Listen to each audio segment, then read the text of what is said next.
please subscribe and don't forget to press the bell icon to get notified whenever we upload a new video. Mr. Tulsian, I wanted to ask you about the fertilizer stocks. We heard from our sister channel that the subsidies are going to be paid out weekly. We were told by some of the fertilizer companies that this promise came some time back, maybe about 5 or 6 weeks back. Is there any reason to be favorable towards these stocks or any of these stocks?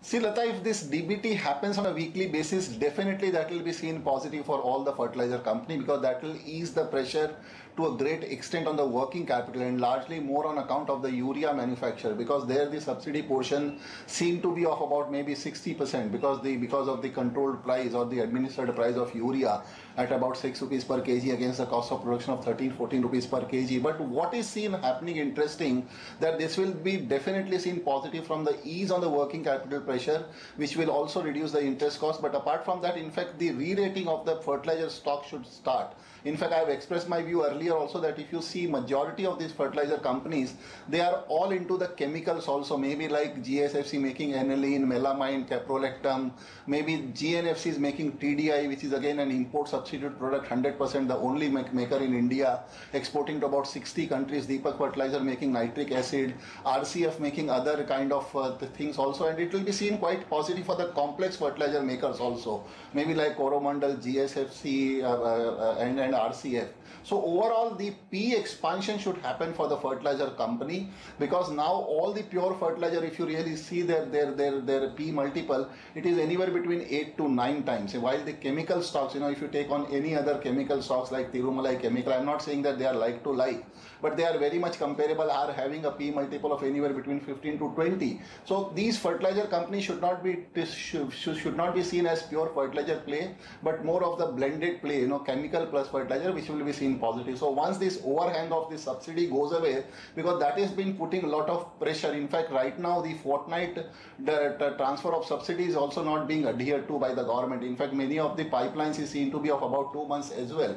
So yes, overall it will be seen quite positive for the sector, which will lead to re-rating coupled with the P expansion of the fertilizer stocks as well. Okay, sir.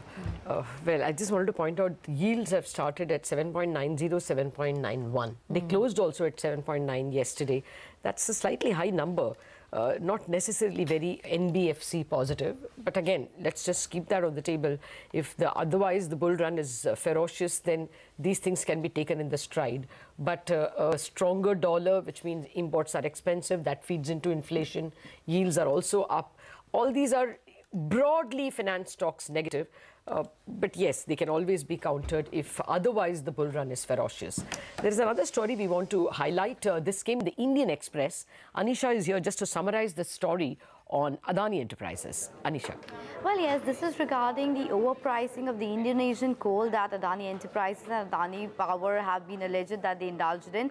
But let me remind the viewers that this is something that has been going on for almost half a decade, if not more, and that continues to be overhang on the stock. Yes, there is a tad bit of incremental sentiment negative, but we'll have to wait for the final judgment on that, because a lot of research and opinion has been put on that, and that continues in ongoing litigation. Now, to just put the news in perspective, the company Adani Enterprises has moved a writ in Mumbai High Court against the order passed by the DRI, which is the Directorate General of Revenue Intelligence. Now, the DRI had issued some notices to other countries, let's say, for example, Singapore, etc., against some of the Adani Group companies.